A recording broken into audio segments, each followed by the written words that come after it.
Thank you for purchasing the FMK Flow Monitoring Kit by Neptune Systems, and welcome to the Get Started video. Here's what should be in your box. FM module, 2 half-inch flow sensors, 4 half-inch BSPT to slip fittings, 1 1-inch flow sensor, 2 1-inch BSPT to slip unions, and 1 3-foot Aquabus cable not shown in this picture. Please do not pick up the flow sensors by their wires, as this can damage the flow sensors. If you're not comfortable with plumbing in your sensors, it would be recommended that you have a plumber or an aquarium professional install the flow sensors for you. Note that all our flow sensors have BSPT threads. BSPT stands for British Standard Pipe Tapered, and are not compatible with NPT threads. This means that you will not be able to just go down to your local hardware store in the US or Canada and get plumbing fittings that will attach to the threads on the flow sensors. This is why we have included the fittings and unions in the FMK kit. The reason we went with slip fittings in the kit is this way you can connect multiple different types of fittings to your current plumbing system. Example, you can attach a piece of pipe to the slip fittings, or you can attach fittings like barb, female pipe thread, and male pipe thread. Attaching the plumbing fittings to the flow sensor, it is recommended to use a thread sealer paste to prevent water leaks. Thread sealer tape can only be used on the half-inch flow sensors, but if you're installing a 1-inch or a 2-inch flow sensor, it is mandatory to use the non-sealing thread sealant such as RectorSeal 5, and it is best to use this on all our sensors. Teflon tape or PTFE paste should not be used on the larger fittings. The 1/4-inch flow sensor uses a compression fitting, so no sealant is needed on these sensors. When using the thread sealer paste, you can apply it to either the ends on the flow sensor and the female threads on the unions. Only apply the sealant to the first 4 to 5 threads of the female and male fittings. But you do not want to use an excessive amount. More is not always better here. When planning out the placement of your flow sensor, you want to make sure that you do not install the flow sensor in line with anything that can clog or obstruct the flow sensor. For example, it would not be wise to have the flow sensor installed on the output of the biopellet reactor. That way the waste particles do not clog the sensor. Instead, it would be best to install the sensor on the input side of the reactor to avoid this. When installing the sensors, it is important to notice the direction of flow indicated on the housing of the flow sensors shown in these pictures. If the sensors are not installed correctly, this could affect the reading that the flow sensor sends to the FMM. Flow sensors are water resistant and will withstand an occasional splash or drip, but they are not waterproof. For the best resistance to such splashes and drips, when installing, orient them so that the point where the cable enters into the body of the flow sensor is pointing down, and if possible, also give the cable some slack so that you are not putting any strain onto that cable. All the flow sensors come with a cable that is 16 feet long. This should be ample for most installations. If that length is insufficient, position the FMM closer to the flow sensor and use a longer Aquabus cable as needed to connect to the FM module and the Apex system. Neptune Systems does not recommend attempting to extend the flow sensor cable in any way. At this point, it would be helpful to take the time to label the end of the flow sensor cables with the correct size of each specific flow sensor. This will be beneficial when setting up the FMM and for any troubleshooting needed down the road.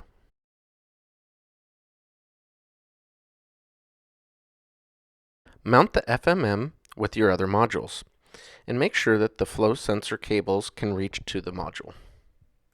Please do not attach the sensors or the Aquabus cable to the FMM yet.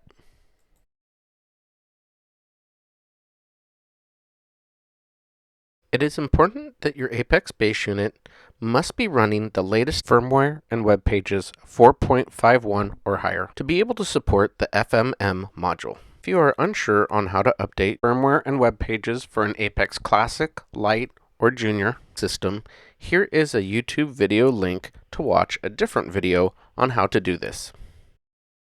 Now plug in the Aguas cable to the FMM and you should get a green, solid status light. Log into the Classic dashboard and navigate to the Configuration drop-down menu. Then click on the Module Setup and look towards the bottom of the page to see if the FMM shows old or OK.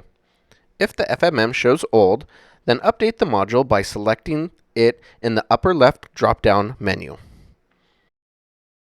Make sure that the modules that you want to update are now being displayed in the center of the screen. Select the Update Firmware, then click on Submit Module Change. You'll notice below the progress of the module update. Now the FM module firmware should show OK.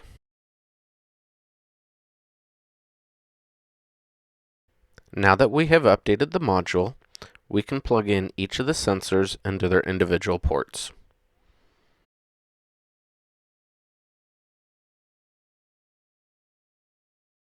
In the Classic dashboard, navigate to the Configuration drop-down menu. Then click on the Module Setup, and then in the upper left-hand corner in the drop-down menu, choose the FMM module. Now you'll need to configure each port one at a time. Note, all flow sensors default to 1 inch. If you labeled the cables like we recommended earlier, this will make this part a little easier to identify what size flow sensor you have into what port on the FMM. In our diagram earlier, port 1 was a 1/4 inch sensor.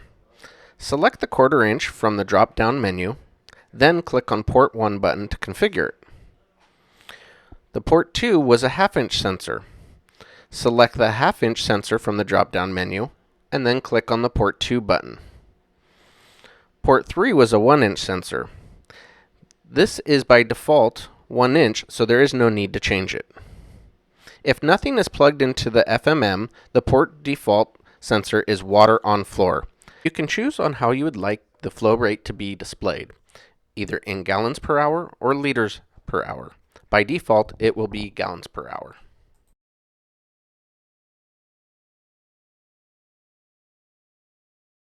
Now navigate to the unused tile bin and select that icon.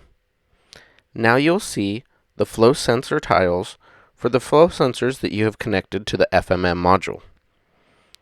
You can now drag and drop the tile onto your dashboard. Go ahead and close the unused tile bin by selecting the padlock icon one more time. To set up an email alarm for your flow sensors, click on the gear icon next to the email outlet on the dashboard. When programming outlets in Fusion, there is an advanced editor that will help you autofill your programming. All you need to do is type in the first letter of the command and it will show you all valid programming. The programming that I am doing here says if the flow sensor on port 2 of the FMM on address 4 detects a flow greater than 110, then turn on the email alarm, or if that same flow sensor has less than 90 gallons per hour going through the flow sensor, to turn on the email alarm. Once I have programmed the email alarm, I select Save and then OK, and it has been configured.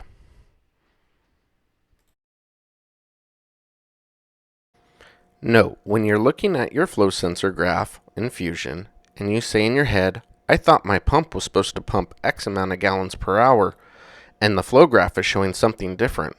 Why would this be? You need to remember that the gallon per hour number that a pump manufacturer gives on a product does not take in consideration pipe fittings like 90 degrees, 45 degree angles, T's. All these things add up and cause reduction in flow, just like the pipe length and a vertical height all create head pressure and turbulence that will reduce the flow on the flow sensor. The key here is to look for trends. Thank you for purchasing the FMK. Now that you have your flow sensors installed and your FMMs mounted and configured, you are ready to gather more data about your flow in your aquarium. I'm sure that you'll find that our control freak users out on the forums are going to come up with some unique ways to use the flow sensor and that information. If you need any support, first thing we can do is have you go into neptunesystems.com, either hover or click on support, This will drop down a menu and click on Contact Support. In this menu, scroll to the bottom and fill out the form here.